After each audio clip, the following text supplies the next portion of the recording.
Welcome to Exoverse Interdimensional. As you can see, we've got a new look going on here. Been doing a little work behind the scenes myself on making things just really more breathable and nice looking, easier on the eyes a little bit. So one thing I wanted to get to was I just saw there was this threat that was issued by some Russia state television person, and we're going to look at that right now, and I'm going to talk a little bit for 1 second here on just some of what's going on inside of it, some of the inner cogs, some of the real meanings.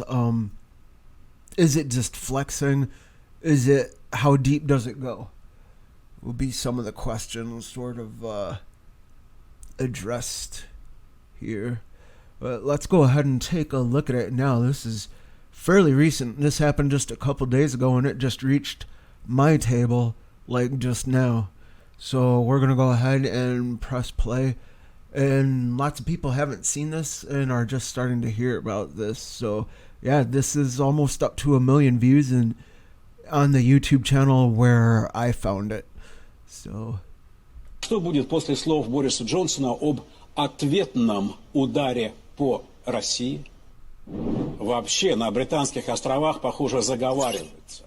Зачем грозить ядерным оружием бескрайней России, сидя на, в общем-то, маленьком острове? Остров столь мал, что лишь одной ракеты «Сармат» достаточно, чтобы его утопить раз и навсегда. Все уже подсчитано. Это всего лишь один пуск, Борис, а Англии нет. Раз и навсегда. Зачем заигрываться? Другой вариант – погрузить Британию в морскую пучину российский подводный робот-беспилотник «Посейдон». Он приближается к цели на километровой глубине со скоростью 200 км в час. Нет никакого способа остановить этот подводный дрон. Боеголовка на нем мощностью до 100 мегатонн. Взрыв этой термоядерной торпеды у берегов Британии поднимет гигантскую волну, цунами высотой до 500 метров. Такой водяной шквал является еще и носителем экстремальных доз радиации. Пройдя над Британскими островами, он превратит то, что от них, может быть, еще и останется, в радиоактивную пустыню, надолго непригодную хоть... I would love to talk quite a bit about it, but I'm kind of miserable right now, actually. I've got something going on, and I took a pill for it, and it's just not touching it. So, but real quick, I wanted to say, in his little illustration, he makes it look like a clean operation. I love that he makes it look clean. When it comes to that kind of a tsunami, tagging all of Great Britain, all the UK submerged, it's not going to stop right when it hits France. You know, it's not going to stop right when it hits Spain. And then just nothing happens. So obviously, this guy is just like a Russian mascot. He's running around in his bear suit. He's not any kind of an up there official. He's not making the decisions. So he's just kind of a fanboy. He's a collectible card walking around acting like a card. He's a total card. The thing is, this is still the nuclear threat. It is to be taken very seriously.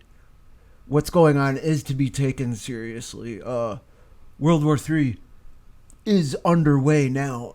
World War III is underway. And it's a matter of how much of the cold parts are you going to see, which is probably a lot more of what you're going to see. What you're going to be told is mostly just the cold parts. It's another, we've been through this before in the 80s. It was a Cold War with them, and it's going to be much the same, similar look and feel. So you're going to be seeing a lot of that being staged, a lot of that. And much of this, as I've already gone over here at my station, so much of it is staged, and I've kind of got the Astro wheel right in the middle. I'm not ready to get to any of that yet. So I'm going to take that down. But, so the thing is, the threats are real. So while the threats are real, look at it this way. The reason the threats are real is I want to give you a way to really assess the situation and think about things on the level.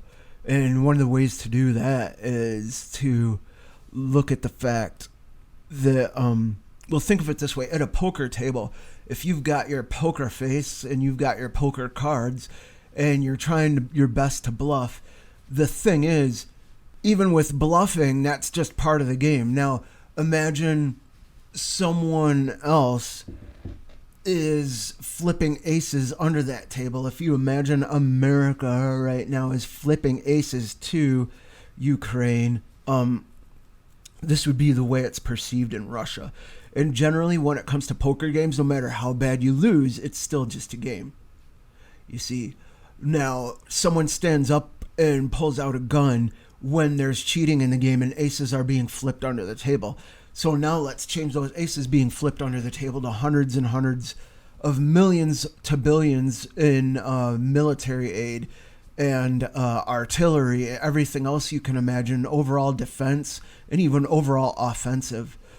Because like it was said in something else that I've recently seen, Ukraine is being used by America to fight Russia, so America doesn't have to go over there and fight Russia. You see what I mean? So, and I know based on what some of the astrology that I did just recently do, how Zelensky is being used, and the fact that he grew up on a stage his whole life and is all about the stage. When I looked at his chart, is just so used to the stage, he doesn't realize how he's being used as a player on that stage. And right now, that's what's going on. And Ukraine is being flipped those aces by America. And Russia is standing up and throwing the table over and seeing those aces. And with the fact that this is a huge cyber war more than anything else, that's a huge factor to weigh in when it comes to a war that's not like the 80s Cold War and not like anything we've seen before. This is not like anything we've seen before, with the cyber element included, to where now cards that were normally behind closed doors and cards that were flipped under that poker table are now basically seen with x-ray glasses from your hacking teams, your state-sponsored hacking teams. So there is that, and that's huge. That's crucial to think about. Now, I will also say this. The whole planet, NATO and the entire planet working all together as one picture, is way better friends with the UK, and even in the events not friends with the UK, way more just needs the UK more than we need Russia. And that might, at first that might seem like that might seem like what, are you sure? Because of, based on the level of Russia's overall energy codependence with the rest of the globe.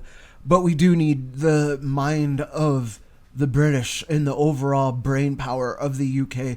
Even as much as UK has not been a best friend of almost the rest of the world, the way America has not been a best friend of the rest of the world. But America, look how America's been needed. And the UK is about that level of need when it comes to how the world turns right now. If you want the world to keep turning the way it is without your children singing Russian songs and Chinese songs, I would say overall priority, the UK, people want that around way more than they want Russia around. So when it comes to a Poseidon type of an event or anything like that right off the shores of the UK, Russia is going to get to see that loud flash and that big bang happen off the UK right before they're gone anyway. So do you really want to see that flash, that great big flash, that great big epic flash that bad to where you're just instantly gone anyway? And are you in love with that much of your own firepower and your own nuclear capability to where that's the last thing you want to see? Is the last thing you want to be doing turning around and hugging your generals and saying, yep, we really did reach that level of being able to blow things up right before you're blown up anyway? That's definitely some Darwin Award shit level expert.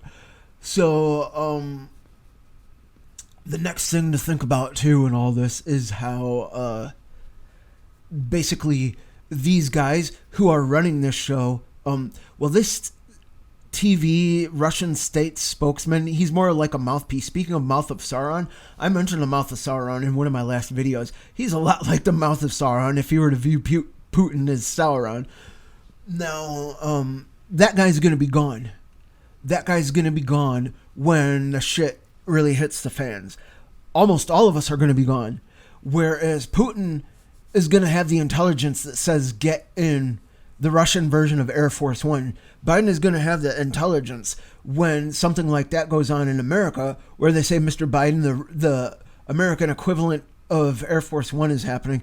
Even though I think before worrying about getting Biden on Air Force One, they're probably going to worry about getting Pelosi and Kamala Harris and the Obamas on Air Force One in the event of that happening. That's what's up. They're probably going to worry about getting your son on Air Force One first. Probably Biden is going to worry about getting his son on Air Force One first. And he's probably too stupid to get on it himself. He'll probably end up somewhere in Canada trying to get on some Canadian plane, not sure where he is, and lost in his own living room again. Maybe he'll be back in the basement. Sorry. I know this is like next level cruel, but anyway, so I'll get off it. The point being, all these really big important guys, when all this goes down, they're going to be on their versions of their Air Force Ones and in their bunkers that are triple dipped, reinforced steel on top of steel with all the amenities, food, and luxury items for the next 5 or 6 nuclear events, all stocked up with not much to worry about. Probably they can even cryogenically freeze and clone themselves at the drop of a hat if they think it's going to be that bad. One or the other, or both. So these are all just things on the table to consider. Yes, the threats are real. What that guy was doing with the Russian little show there was really stupid because he made it look like a clean operation again. Just the UK is underwater and everything else is going to be fine. But when you're talking 10 times the explosive power of Hiroshima or whatever, the megaton power of Hiroshima, plus that even, it's not just going to hit the UK, it's going to hit a lot else around it, and the whole globe is going to be pissed off. To where, again, I'll just say it because it's kind of a thought that keeps going through my head. It's kind of a funny scenario that you would want to see that great big flash right before you're incinerated and everything you love is incinerated. So that is the most socially irresponsible and retarded show of balls that I've ever seen. That's really more like a lack of balls. Almost like how in North Korea, they go around driving their giant military semis with nukes that are totally compensating for Kim Jong-un's tiny balls. Is it Kim Jong-un or Kim Jong-il now? Even I forget. I know that sounds stupid, but I would say it's Kim Jong-un now, or his sister even. Who knows who's really running things behind the scene? It's always someone really behind the scenes in all of it. So anyway, who's really behind the scenes when it comes to Putin? Who's really behind the scenes when it comes to Biden?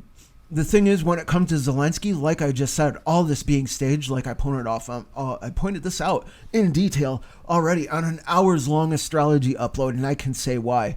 So, before I hit stop, one thing I wanted to get to was the last video right before this. I'm talking about how people will be isolated who have important stuff to say like this, who tip the scales vibrationally.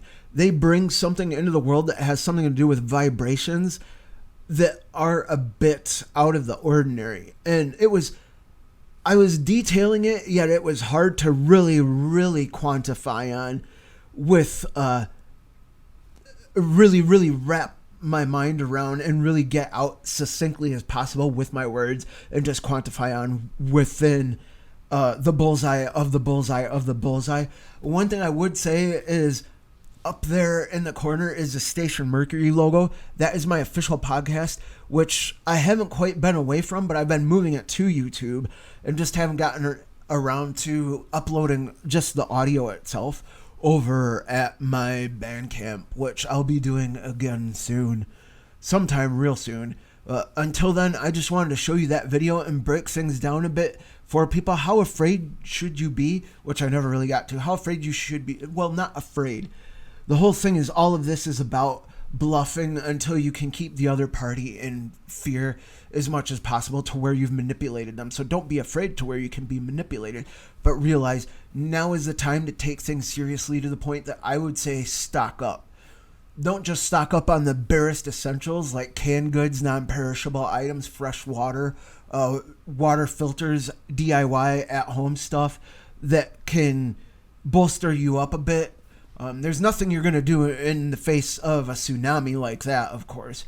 But you could easily be at the very edges of a nuclear blast to where you're not mutated and flipping inside out with extra limbs growing out of your head and your spine within a matter of weeks.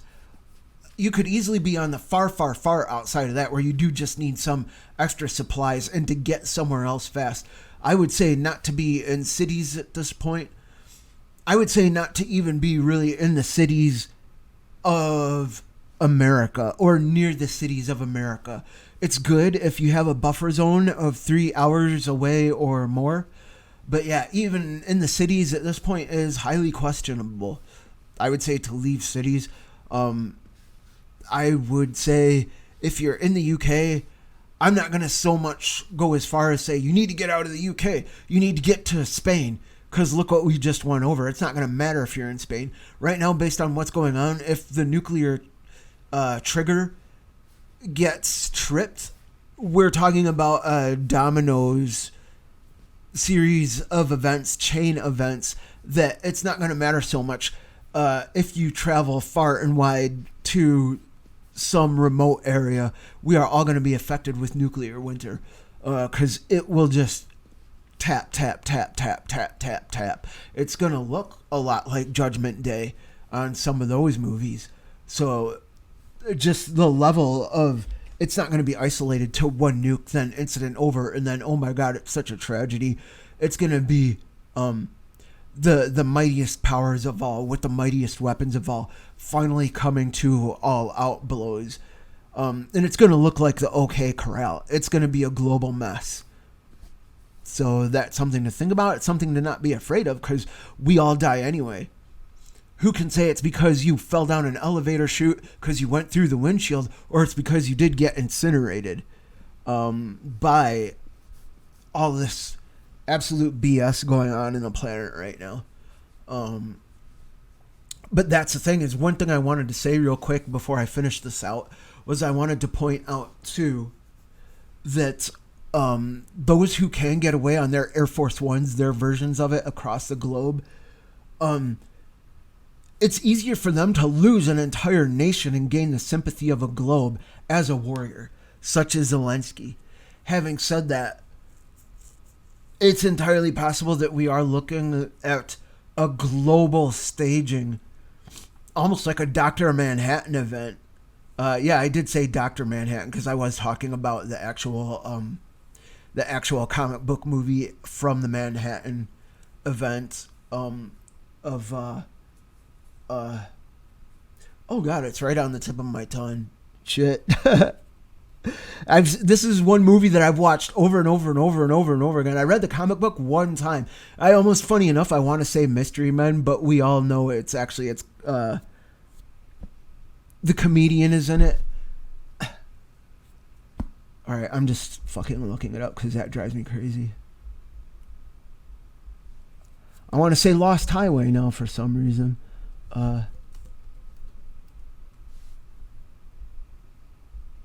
Oh, I'm offline, of course. Anyways, I watched the stupid I watched the HBO woke show. Oh my God. I want to say Mystery Men over and over and over. Watchmen. Finally, Watchmen. My God, that's actually funny it's an inside joke reason why that's funny, that I just did that just now.